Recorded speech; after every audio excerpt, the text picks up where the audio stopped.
తమ్ముడు ఏం చూస్తున్నావు అంటే ఏం పోగొట్టుకున్నావు? వస్తుందా? ఉందా? అక్క వాళ్ళ ఇంటికి అయితే వచ్చినాం కానీ అక్క లేదు. వస్తుందా? ఇక్కడైతే వాతావరణం ఎంత బాగుంది చూడు, వస్తున్నది. బలి వలికిందా? ఇగో హేమలతకైతే ఆడంగా వస్తుంది. నాకు వద్దమ్మా, పో అక్క నిలబడిపో. వస్తుంది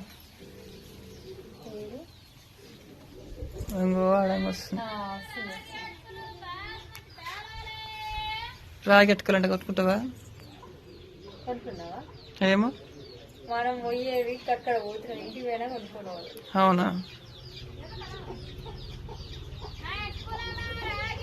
చిన్నపిల్లగా వేసుకొని